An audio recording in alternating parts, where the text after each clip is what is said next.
and welcome to Aging Matters, a program featuring individuals who talk about aging-related topics of interest to older adults and their families. I'm Cheryl Beversdorf, your host.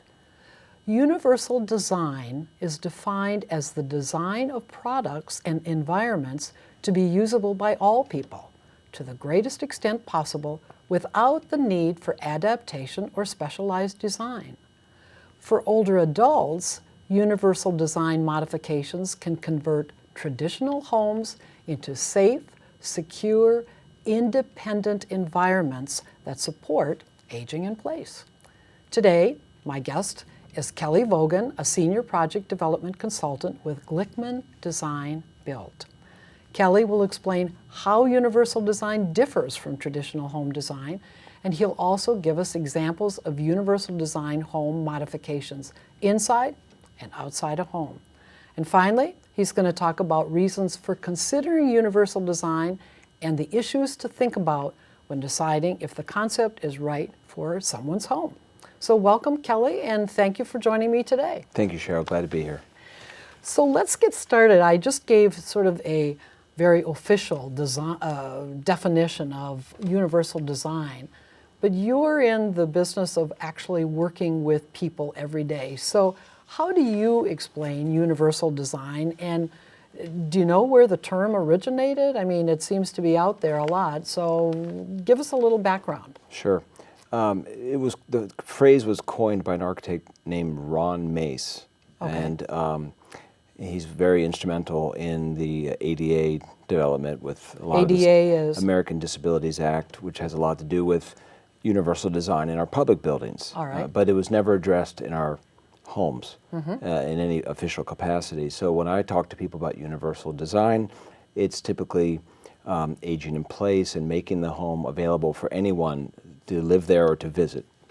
So you just said the magic words, aging in place. So I think what I'm hearing you say is that universal design is becoming much more popular with older adults. Is it kind of coming into its own because of the demographics? Absolutely. The baby boomer population moving and getting older at this time is causing a large demand for people to want to stay in their home. Not everybody wants to move to Florida. Right. In warmer weather, they want to stay in the home that they live in. And to do that, they need to make it more accessible and more safe to be there.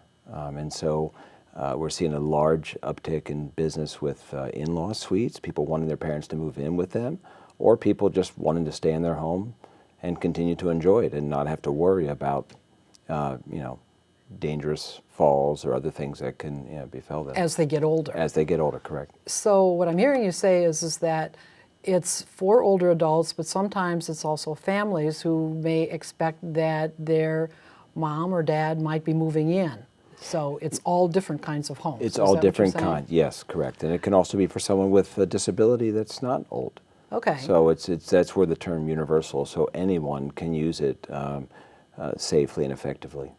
So let's talk a little bit about what is the difference between universal design and traditional home design, because I would assume that for the most part you see or hear about traditional home design a lot more. So explain the difference to us. Sure.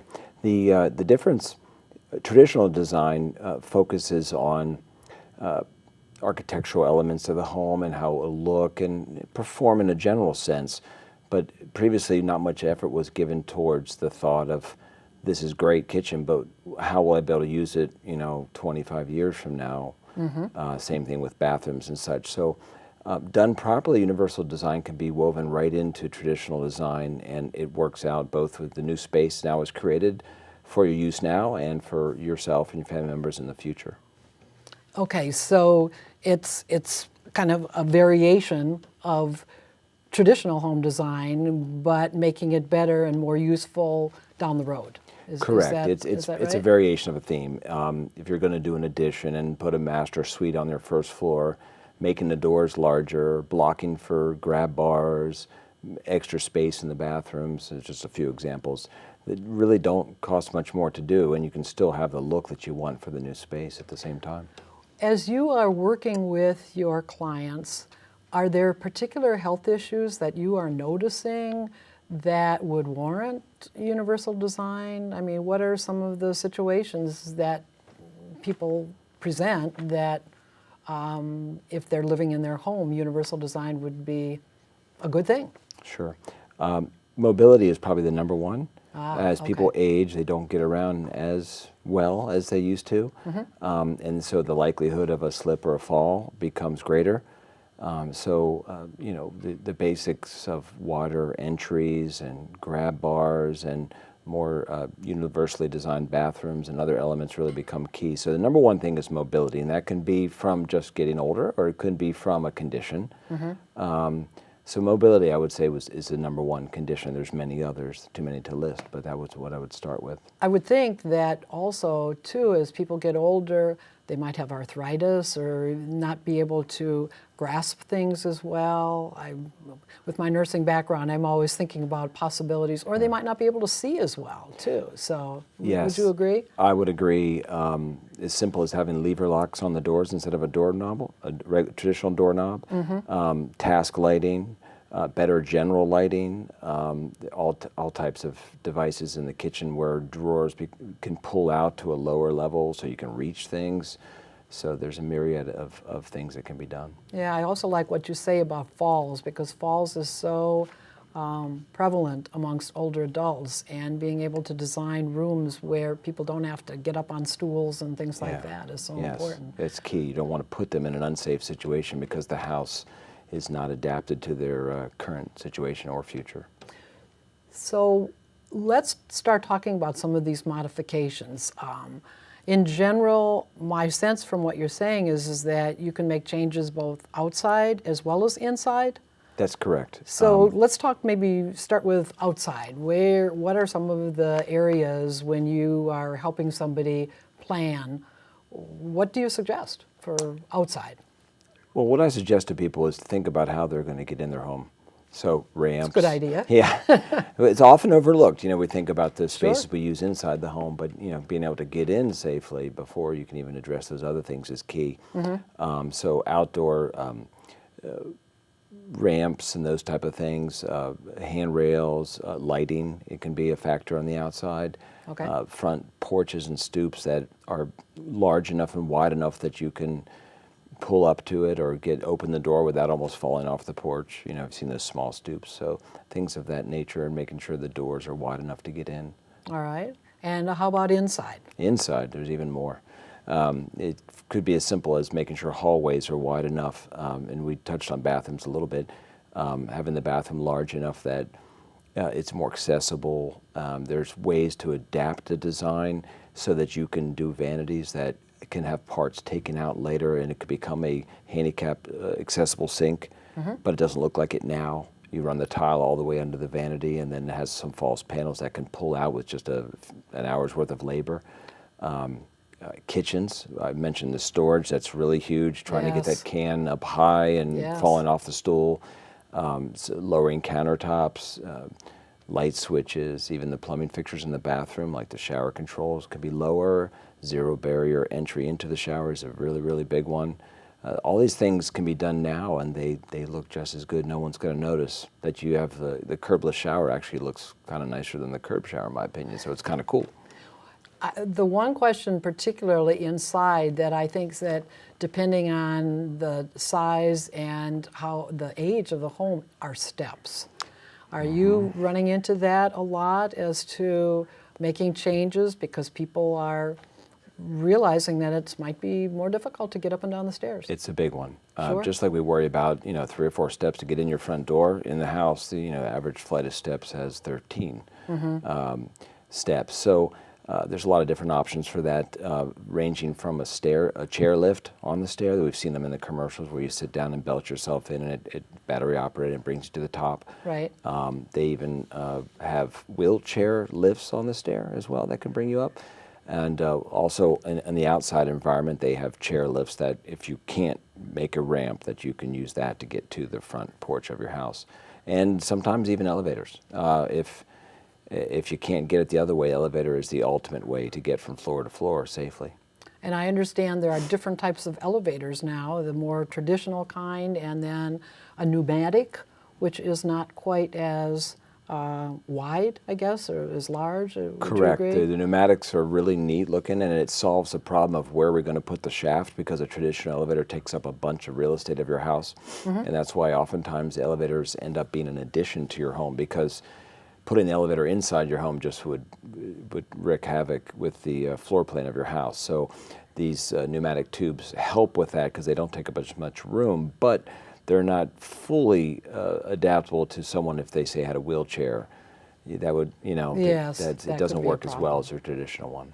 Do you find with your clients that there might be some reluctance to make these changes? And if so, why? Well, a couple of different reasons.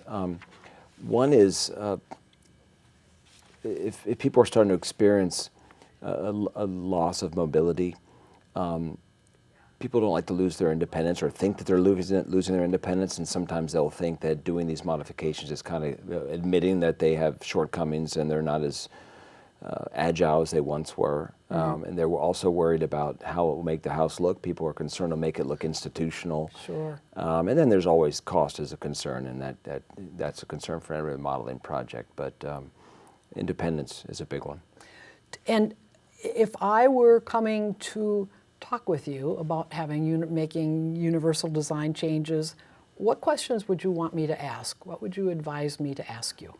Well, it's very important to make sure that the company that you're speaking to about these projects has done these types of projects before, that the people designing the project, which every good project starts with a design, that they are certified aging in place specialists and that they've done this before.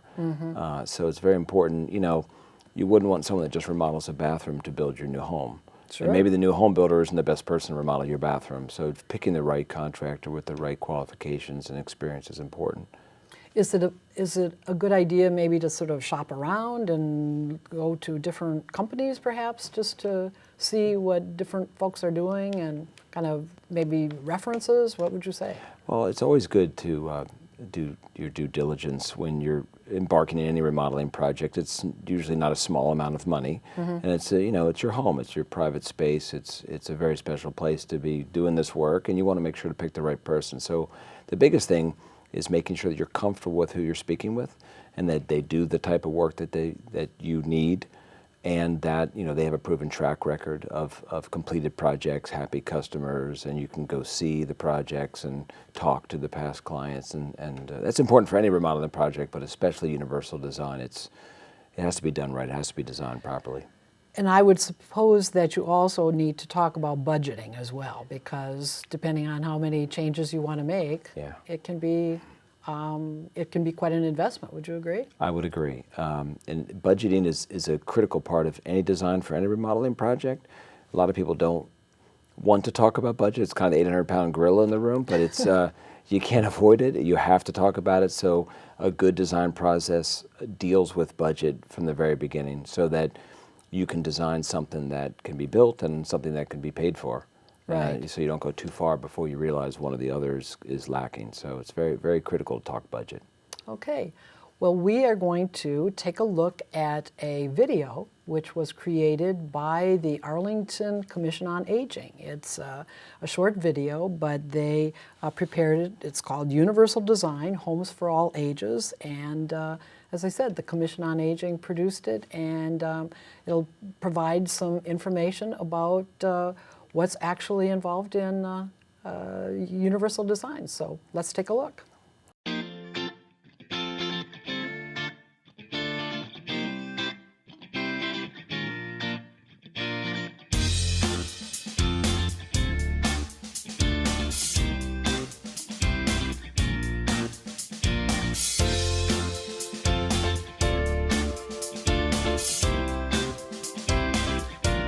Universal design is the design of products and environments that are aesthetically pleasing and usable by all people, regardless of age, size, or ability. Universal design is sort of one size fits all. It's sort of a floodlight, so to speak, as opposed to a laser light. It tries to create a home space that can work for as many people as possible. In fact, it does not distinguish between those with a disability and those without a disability. Universal design appeals to people of all generations. 15 years ago, 20 years ago, when an older person lived in a house and maybe had it retrofitted for universal design, buyers didn't find it attractive. Now, there's a lot more thought going into universal design. It's looking pretty and attractive and you wouldn't know it. So you'll have features that people can grab onto, but it's not that hospital look with those big clunky grab bars. I decided to embark on this creation there were four real motivating forces around this house. One being I wanted it green design, one I wanted it pet friendly, one I wanted it easy to clean, but the universal design was a big factor.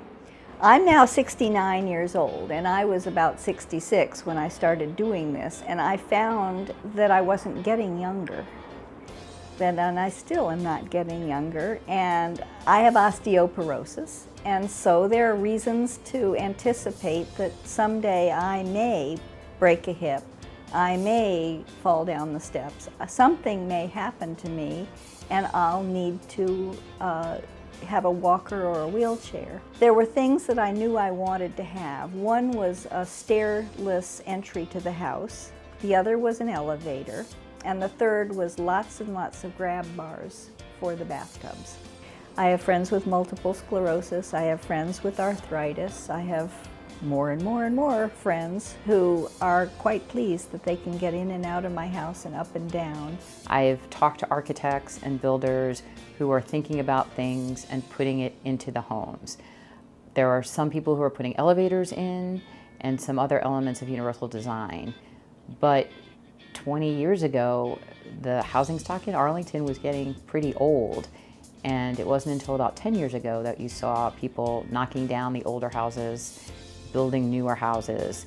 And sometimes the considerations, especially 10 years ago, was more focused on what's the biggest house I can build on this spot and not pay so much for it, and not really a thoughtful design about aging in place. One solution to the problem is to modify existing homes to incorporate universal design features. So walking down a road and looking at a house to determine, is it, if you think it's universal design, then you would look for a stepless entry.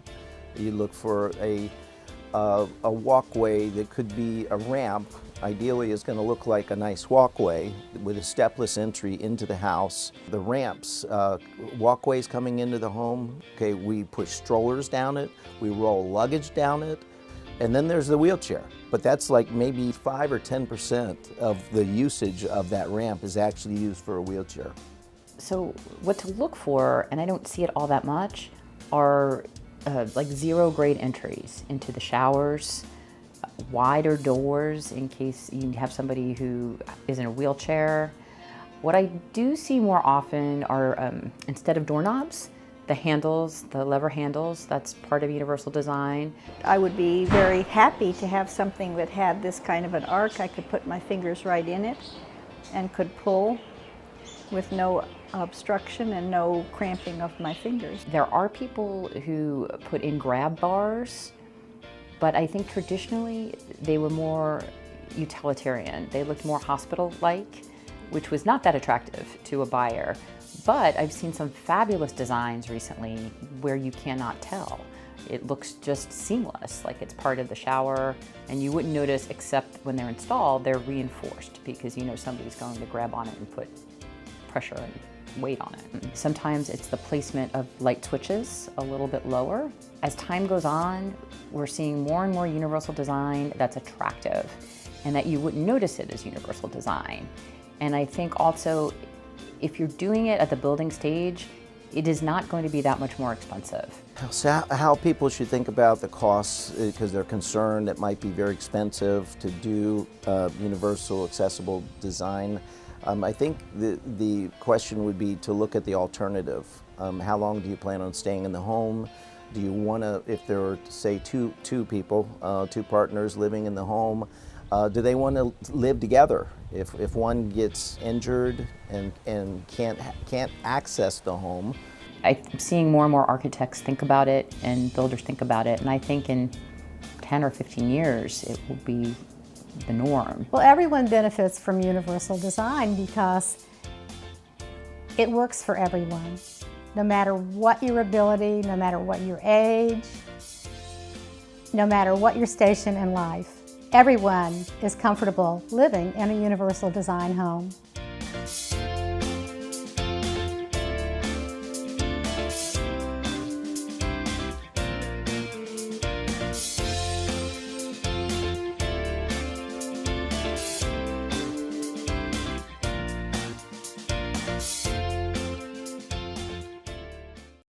Okay, well, I hope that you enjoyed the video that was produced by the Arlington Commission on Aging and got some ideas for what kinds of changes can occur in someone's house using universal design. So we're going to just ask you, Kelly, a few more questions.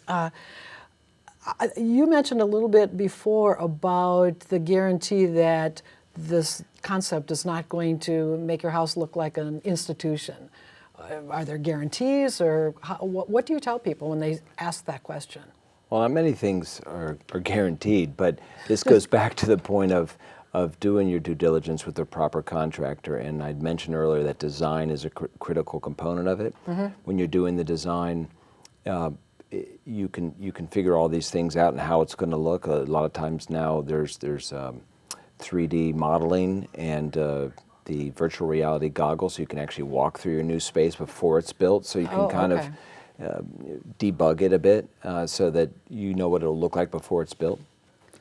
So you kind of plan out the whole thing so that people really have a concept in mind before you tear out the first board, right? Absolutely, it's critical. And the other thing that I'm sure people think about is the impact on the resale. I mean, are these something, is universal design something that would appeal to, say, the next person who buys the house, or would they be concerned and say, I don't think that I would want to buy this house because of all these changes? What's been your experience? Well, my experience, and I'm no realtor, but my experience is that done properly, most people don't even notice universal design. Oh, really? If you do it, now a door might be 36 inches instead of 30 inches wide, and maybe someone would notice that perhaps, but the aesthetic of the house and the design is still the same. So done properly, this comes back to the design phase, you really don't have a problem. And with the aging baby boomer population moving through, in-law suites and universal design, it's a growing market. People are demanding it. And so, okay, you got somebody convinced as to they're ready to incorporate universal design concepts in their home. So once a person decides that and they're going to make these modifications, what are the next steps? What do you tell people in terms of the planning process, the timeline? What should they know is going to happen in their house? Sure. It's very similar to a typical or traditional remodeling project. There's a multi-phased approach to the design of the project, starting with the feasibility and preliminary design to make sure the house will support the changes that you're going to be bringing to it, additions, mechanicals and those type of things. Double checking on the budgets and zoning issues if there were an addition, those kind of things. So the process is very similar. It's just how the inside is designed. You're still putting up walls and hanging doors, but you're just doing it in a specific way that allows you to stay in your home and enjoy it for many more years than a traditional design. And then I would assume that part of the process is working out the budget. Yes. As well. Yes, and that's done early on in the preliminary design phase. Any good project warrants designs in order to get to that truth of budget. And with those preliminary designs, then you can make sure your budget is where you want it to be, and before you deep dive into the rest of the design and go ahead towards permit. And I'm just sort of curious. This is probably a silly question because I would suppose the answer would be depending on how much you do. But is there kind of a projected time in which it takes? Is it 1 month, 6 months? What's an average? Well, good question. I typically work backwards with people. If I know when they need to be in their space, we kind of work back the timeline. But that being said, preliminary design is 3 to 4 weeks. Oh, okay. Yeah, just to get to that point where you have the data that you need in order to make the decision on ultimately what is going to be built and what the budget is. So that really, really critical step. If you're heading in the right direction and everybody's happy with what they see and the budget's working out in phase one, then you go into the next phase, which is then all the details and colors and finishes and all that stuff. And then you just tweak and finalize the budget. And the final step is construction. So a lot of planning, just like painting. Sounds it's like like it. 75% prep and 25% putting the paint on the wall. Right. And so again, what is the average time? The preliminary design is about 3 to 4 weeks. The phase two design development varies anywhere from 3 to 12 weeks, depending on the size of the project. And then phase three starts off with permit acquisition and then construction. And permit acquisition can vary. In Virginia, it's roughly 2 weeks or so, depending on the size of the project. So it's typically around a 2 to 3 month process to get to construction. So if people want to know more about Universal Design, what do you suggest? Well, there's a lot of great resources online. The Center for Universal Design, based out of North Carolina, kind of started this whole thing. So they're a great resource. And a contractor such as Glickman with their experience, and you can go to our website at glickmandesignbuild.com and you can see a lot of resources and completed projects on there as well. Okay. Well, I certainly want to thank you for joining me today to talk about Universal Design. And this program is going to be broadcast on Sundays at 5:30 p.m. and Wednesdays at 6 p.m. on Comcast Channel 69 or Verizon Channel 38 in Arlington, Virginia. Or you can stream it live at those times on www.arlingtonmedia.org. Aging Matters is also on the radio every Tuesday at 2 p.m. and re-aired Fridays at 6 a.m. on WERA-LP Arlington 96.7 FM. In fact, all of the previous Aging Matters programs can be found at www.mixcloud.com/Aging Matters. And finally, both the radio and the television programs for Aging Matters are posted on the Aging Matters Facebook page, which is www.facebook.com/Aging Matters WERA. So I really want to thank you for watching Aging Matters today. And the next time, remember, age is just a number, not a label. I hope you can join me again on the next Aging Matters program.